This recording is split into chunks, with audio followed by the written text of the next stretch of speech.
É um prazer imenso estar mais uma vez na casa, mesmo que virtualmente, né? Tivemos a alegria de estar na casa presencialmente, foi uma emoção bem grande na última segunda.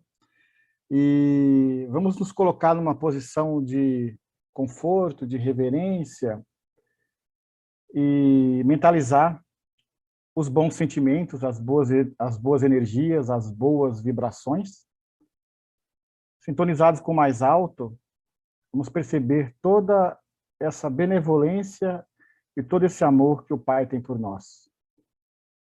Pedimos ao Pai que nos abençoe, que nos ilumine e que faça desse nosso encontro de hoje um encontro cheio de esperança, de entendimento e que cada um de nós colhamos aquilo que viemos buscar.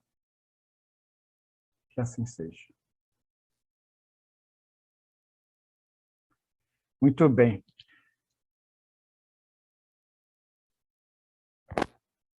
Vai dar certo? Será? Vamos ver aqui. Foi. Então, mais uma vez, boa noite. O tema de hoje é um tema que eu me inspirei em dois momentos. É bem interessante, né? Quando eu falo me inspirei é porque a espiritualidade nos inspira mesmo. Primeiro, na última participação que eu tive no curso no primeiro ano, né, que foi falando sobre a reforma íntima, que o Zé e a equipe dele conduz, né, foi falando justamente sobre esses antídotos. E depois, por coincidência, numa preleção que a gente teve no segundo ano ontem com o Fernando, falando sobre a questão do ser perfeito, né, a questão dos sentimentos e do amor.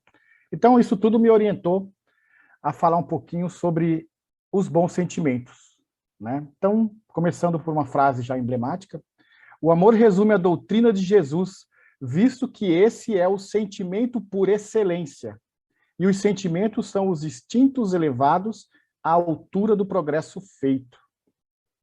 Que coisa linda, né? Quem falou isso foi Lázaro, tá? No Evangelho segundo o Espiritismo.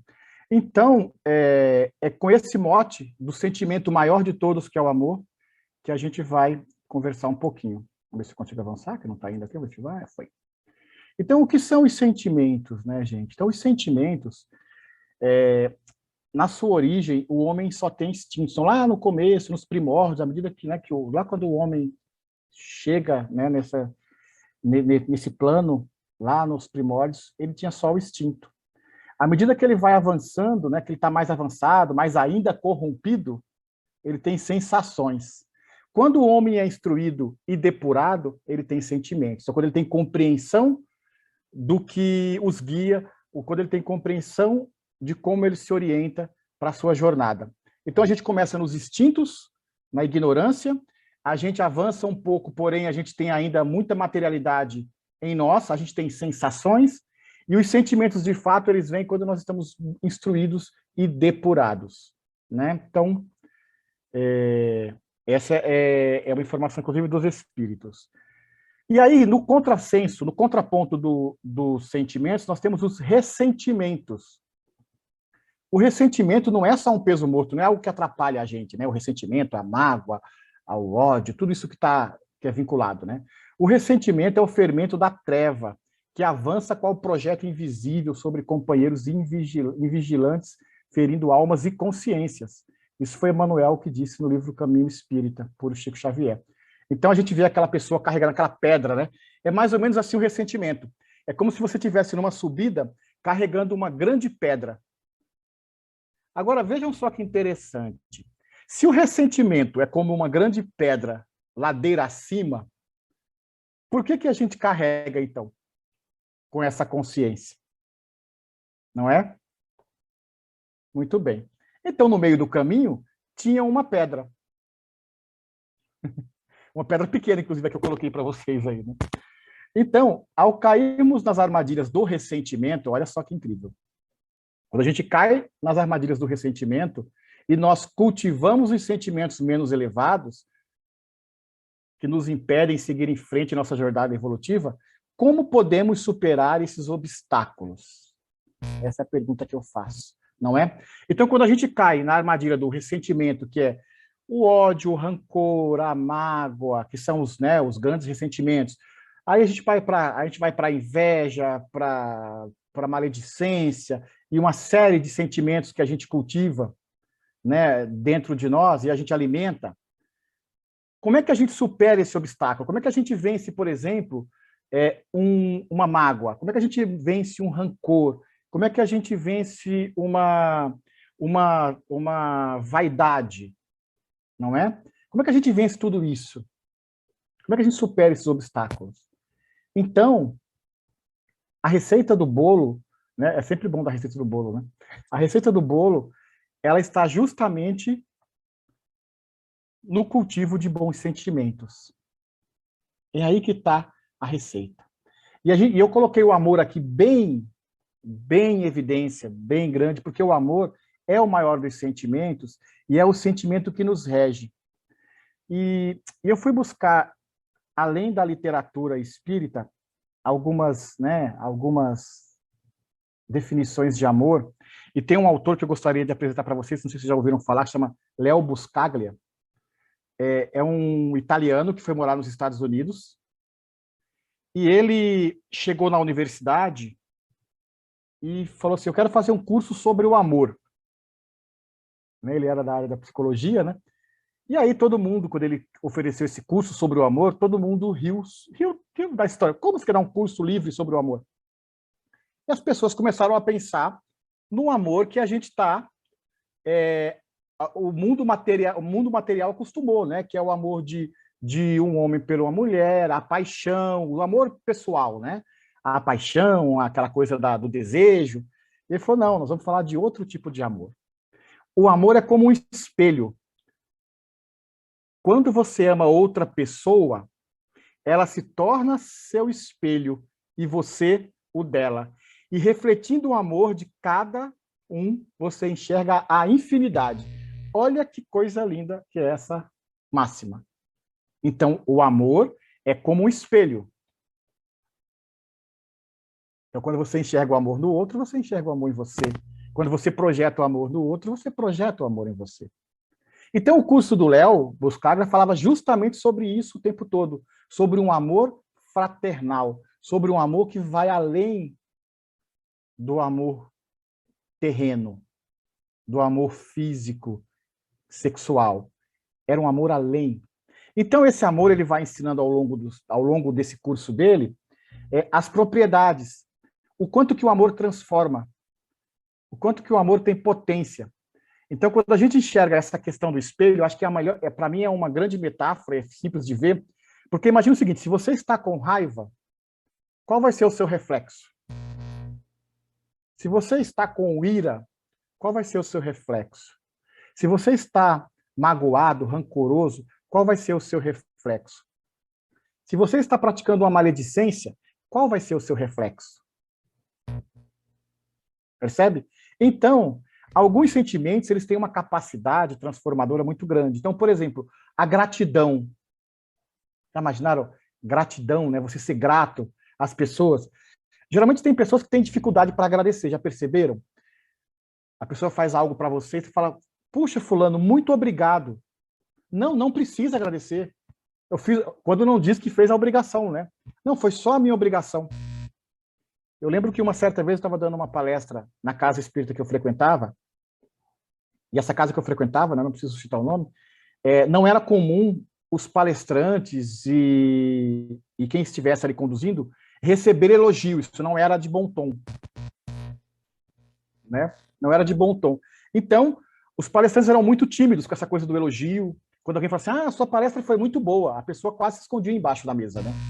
E aí um dia eu dei uma palestra sobre gratidão e a importância de um palestrante ou de um trabalhador saber que ele está sendo útil. Porque como ele vai lidar com esse agradecimento, aí é uma questão dele. Se ele vai usar de vaidade, de soberba, isso não cabe a quem está agradecendo, não é? Então, a gratidão é um sentimento que preenche, que reforça, que valoriza a outra pessoa. Então, sejamos gratos. Ser grato prolonga as relações. A alegria, não é? Então, vamos lá. Existe um problema externo no nosso dia a dia, sei lá, o trânsito está complicado, as contas estão chegando, a pandemia nos prendeu dentro de casa. São todos fatores externos. Se você ficar com raiva, o trânsito vai ser igual Moisés no Mar Vermelho, todos os carros somem. Eu estou com raiva, os carros saem. Eu estou com raiva, a pandemia acaba. Eu estou com raiva, as minhas contas param de chegar. Não. Então, as coisas acontecem como elas têm que acontecer. A diferença está em como nós reagimos a essas situações. Então, a nossa reação é que dita o próximo passo. Então, eu posso aceitar uma provação, eu posso aceitar uma situação adversa com alegria e com resignação. Ou eu posso aceitar relutando, não é? O otimismo, quando eu falo otimismo, não é otimismo gratuito, né? Você não faz nada e fala, vai dar tudo certo, não é? Não. Mas é quando você acredita que as pessoas têm de melhor. Por incrível que pareça, a gente tem uma ilusão, às vezes, que as coisas não têm muito conserto, né? Que as pessoas, nossa, quanta maldade no mundo, quanta situação. Se eu contar para vocês que quando eu falo homem, é o homem e a mulher, né? O ser humano. Que o ser humano, na sua grande totalidade do tempo, quase, ele é um ser bom. Nós somos feitos à imagem do Pai e nós somos feitos para praticar o bem e nós fomos criados para evoluir e para sermos felizes. Então, a bondade está em nós. É que muitas vezes nós damos guarida para o que não é tão bom. Você vê no jornal, as notícias que vendem não são as notícias boas, né? Mas elas estão lá. Então a gente tem que ter otimismo, compaixão, afeto, empatia. Afeto, como é bom, né? Afeto, né? O afeto o afeto, o carinho, né? A ternura, são todos parentes diretos do amor, né? São todos parentes diretos do amor.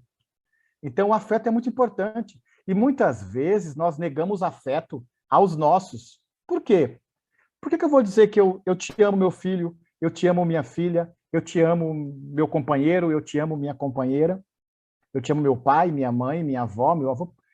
Eles já sabem que eu amo eles. Não preciso ficar falando. Para que eu vou abraçar? Eles já sabem que eu gosto deles. Eu já estou aqui na família, já estou falando que eu amo. Percebe? Então, às vezes, a gente nega afeto aos que estão ao nosso lado. Então, abrace mais, se declare mais, se entregue mais ao amor. Né? Já fala quem tiver com os companheiros aí tudo pertinho, aí já fala, olha, eu te amo, Suzana, eu te amo, Fernando, eu te amo, Vilaça, eu te amo, Ângela.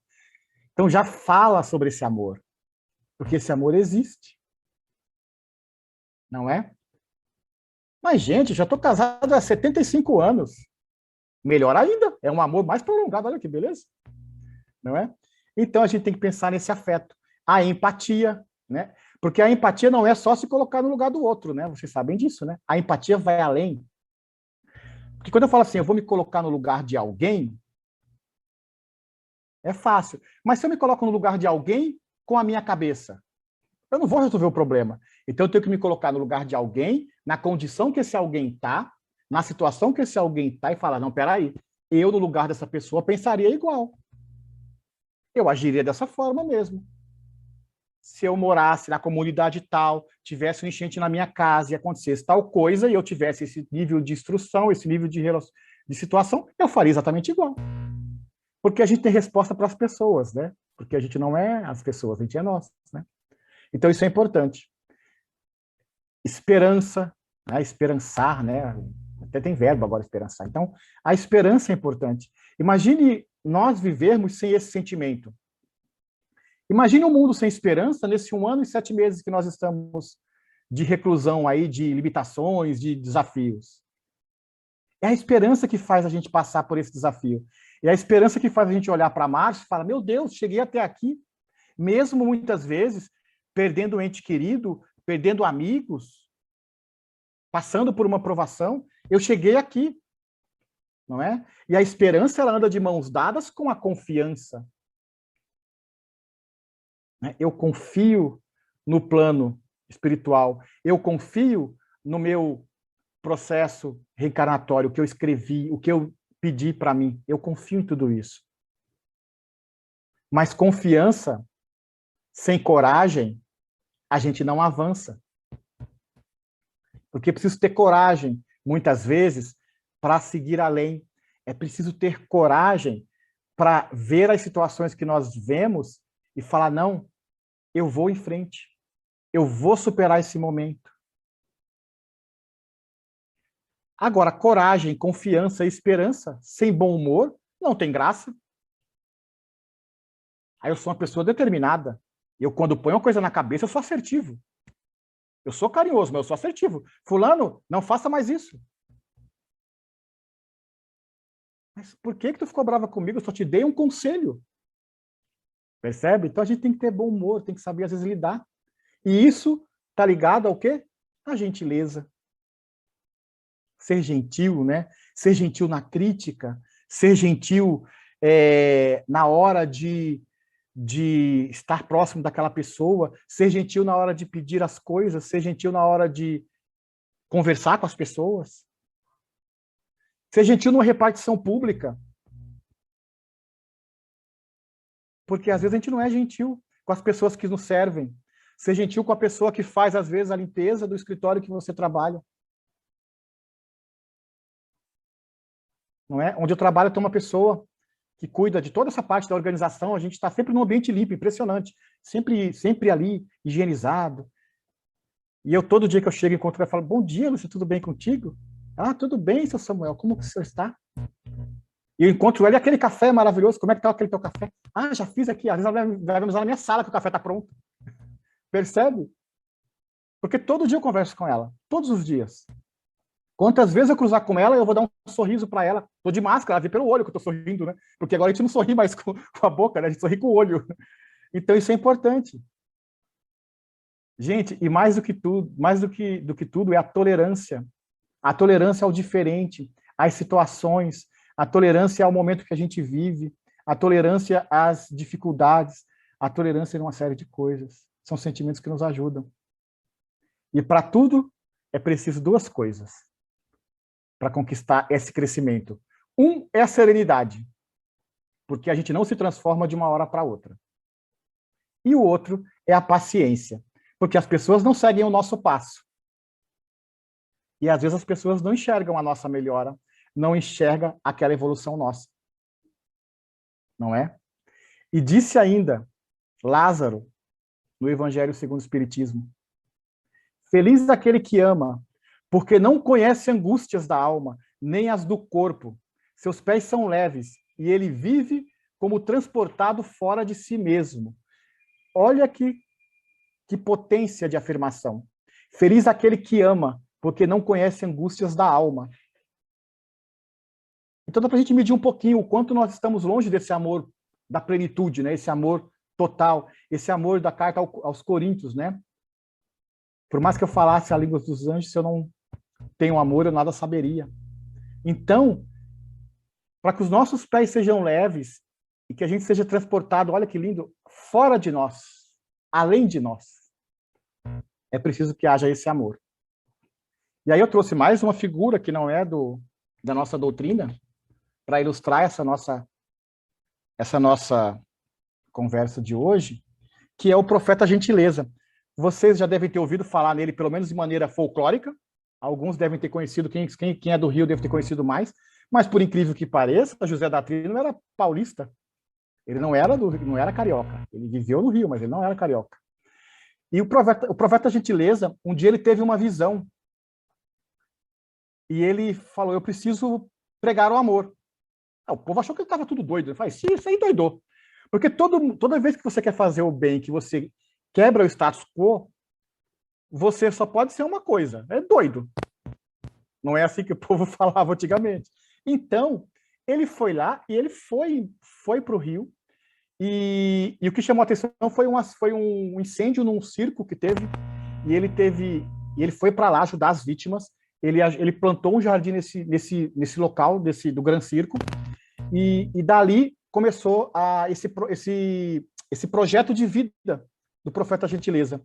E um dia ele teve iluminação, que era fazer, no centro do rio, ele colocar todas as, no gasômetro, na verdade, nas pilastras do gasômetro, colocar todas as frases que ele tinha intuído.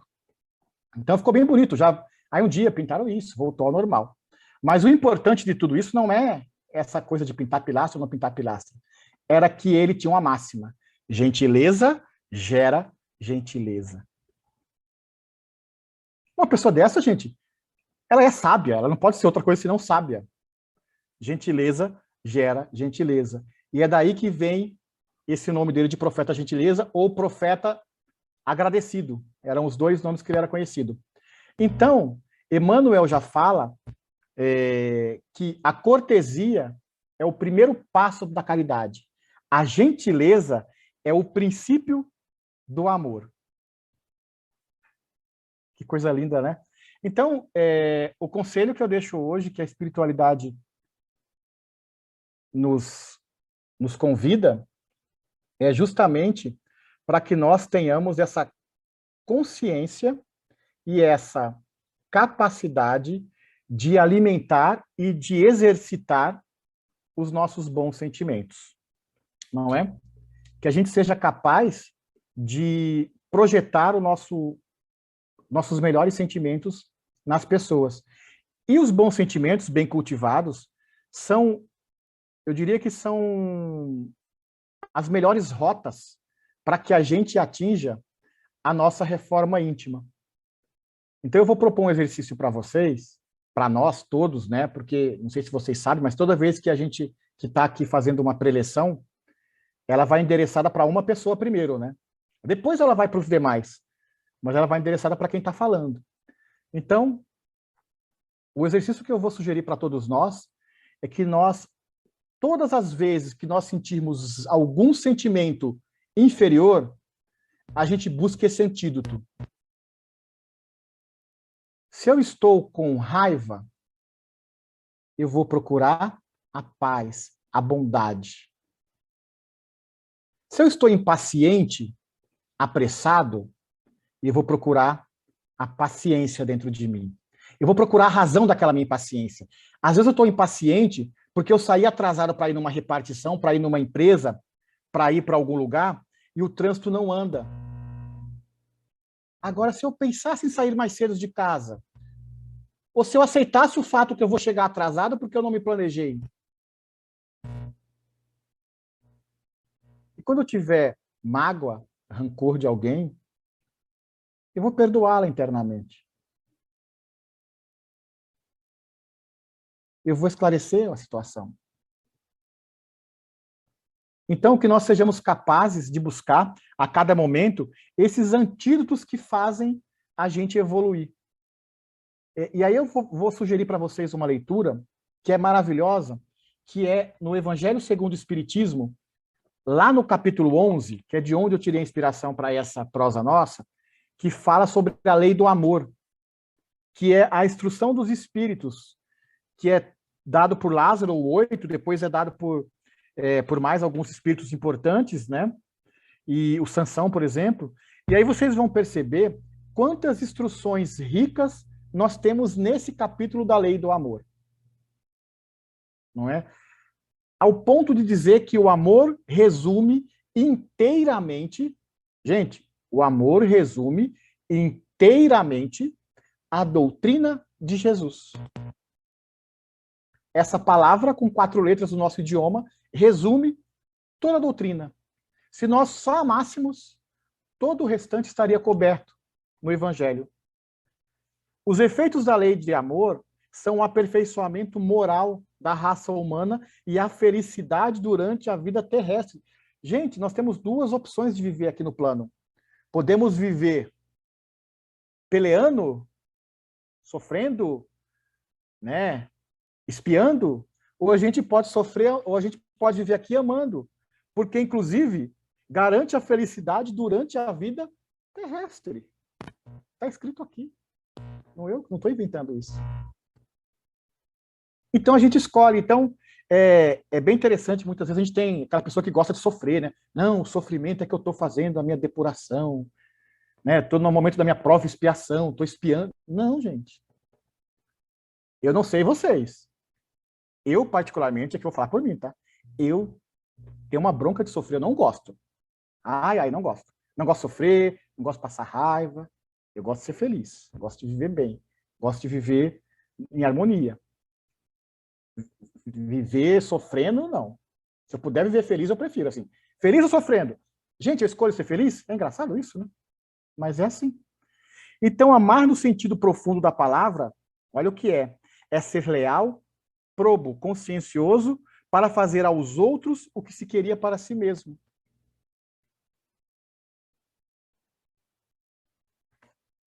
E é isso que a espiritualidade nos fala. Grande pensamento de renovação pelo Espiritismo, tão bem descrito em O Livro dos Espíritos. Tu produzirás o grande milagre do século do futuro, o da reunião de todos os interesses materiais e espirituais dos homens pela aplicação da máxima bem compreendida. Amai bastante, a fim de ser desamados. Isso é o que diz Sansão, para fechar esse capítulo sobre o amor. Ele agradecendo por Kardec trazer esse conhecimento para dentro do Livro dos Espíritos, para que a gente pudesse exercitar o amor na sua plenitude. Então, o que eu acredito de fato, e o que a espiritualidade nos guia, é justamente que, neste momento que a gente vive, né, e os temas eles vêm muito alinhados aos momentos que a gente está passando.